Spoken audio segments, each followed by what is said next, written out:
focused on you. As we go on the air, we're following breaking news. 2 people are in custody after a police chase in St. Louis. This is Interstate 70 at Adelaide, where the chase ended around 10 this morning. Officers tell us one of the people in the car tried to run off but was caught. The crime lab is now processing evidence. We're told no weapons have been discovered. No word on what triggered the chase or where it began.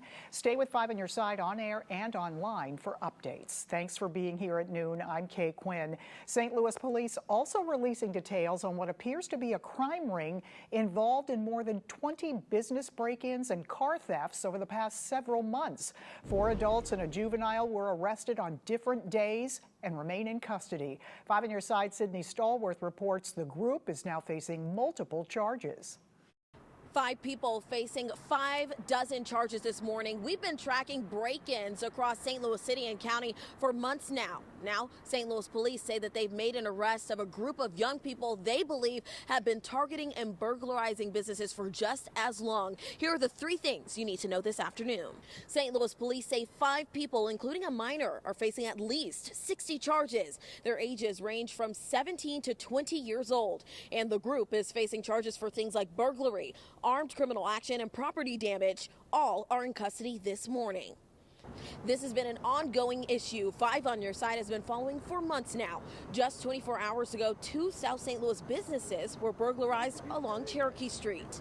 And just last week, we reported on this break-in spree in Florissant. I was in North County gathering information on the 6 businesses hit in the overnight burglaries. St. Louis County Police are still searching for those responsible. In a recent tweet, St. Louis police said that St. Louis County police are teaming up with them in order to make arrests. Now, we've asked police if they have any information on just how many businesses they believe this group of young people have targeted over the past couple of months. We're still waiting to hear back. Of course, we'll bring you those updates on air and online on our website, ksdk.com. That's the very latest from downtown. I'm Sydney Stallworth, 5 on your side. Tonight, a speech by former President Donald Trump expected to close out the Republican National Convention. It comes 24 hours after Senator J.D. Vance made a speech as the former president's running mate. Ivan Rodriguez breaks down what he said and looks ahead to tonight's RNC gathering. On the penultimate night of the Republican National Convention, Ohio Senator J.D. Vance formally accepted the vice presidential nomination. Mr. President, I will never take for granted the trust you have put in me. While introducing himself and his life story to the world. I grew up in Middletown, Ohio, a place that had been cast aside and forgotten by America's ruling class in Washington. Vance attacked Joe Biden and Democratic policies, making it clear that although he was once a harsh Trump critic, he's now all in. Now, Joe Biden has been a politician in Washington for longer than I've been alive. For half a century, he's been the champion of every major policy initiative to make America weaker and poorer. The night's theme, Make America Strong Once Again, highlighted Trump's foreign policy priorities, featuring Gold Star families who lost loved ones during the U.S.'s chaotic withdrawal from Afghanistan. Joe Biden owes the men and women that served in Afghanistan a debt of gratitude and an apology. As well as families of Hamas hostages who believe Trump can bring their loved ones home. We know he stands with the American hostages. We need our beautiful son back. And we need your support. Tonight's theme, Make America Great Once Again, will underpin former President Trump's address as he formally accepts his nomination for president for the 3rd time and lays out his vision for what a second Trump term will be. This evening, our political editor, Mark Maxwell, will report on the final day of the convention in Milwaukee. Look for his reports tonight on 5 on your side at 5, 6, and 10 on ksdk.com and the 5+ app. Mark will also travel to Chicago next month for the Democratic National Convention. That kicks off August 19th at the United Center. Cleanup is underway in Nashville, Illinois after Tuesday's destructive flooding. The area saw about 8 inches of rain in a matter of hours. That caused a nearby reservoir to overflow the dam. While the city says there's no longer an immediate threat from the reservoir, the area still needs to dry out before repairs can be made. Some are left wondering if they'll ever recover. It was pretty horrible, especially for my 6-year-old. Yeah, she was terrified, couldn't stop crying. There was police everywhere and, EMT and fire. It was pretty terrifying. If you have damage in your home, you can call and report it to Washington County Emergency Management. The number is 618-327-4800.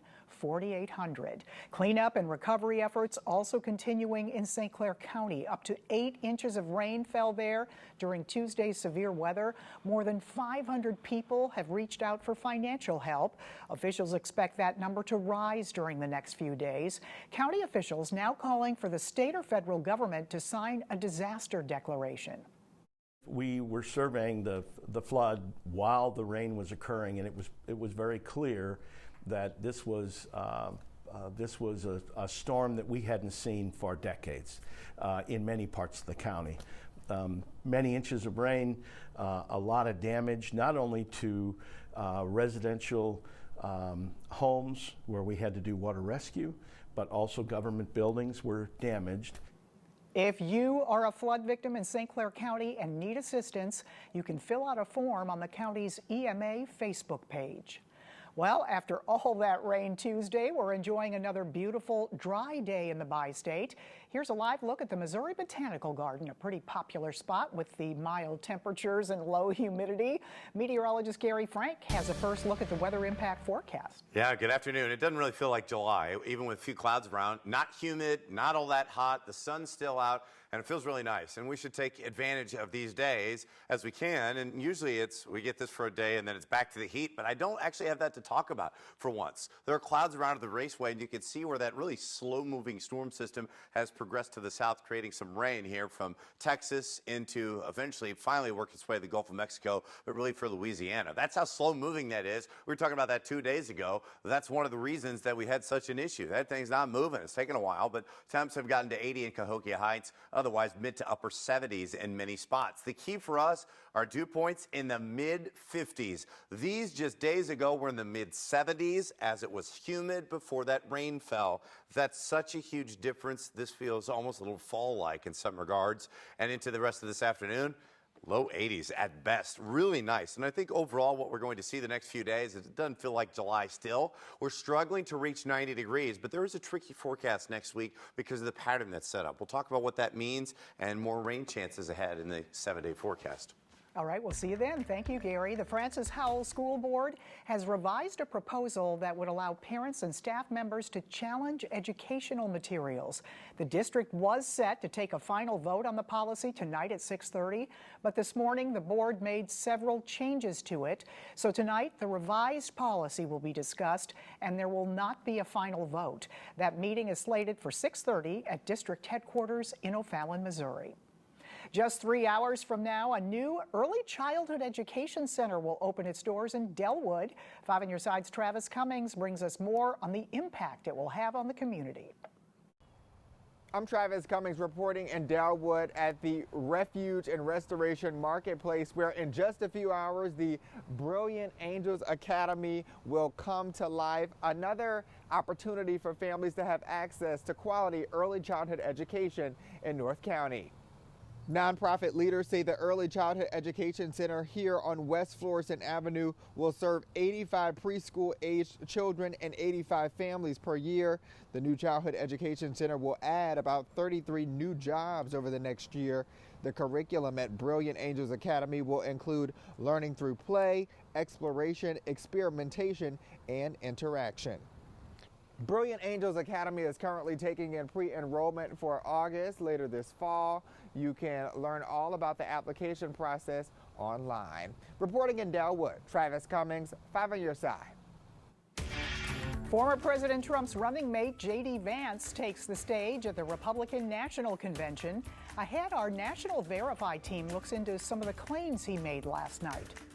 Baseball fans, start marking your calendars. Ahead, the Cardinals theme nights coming your way soon.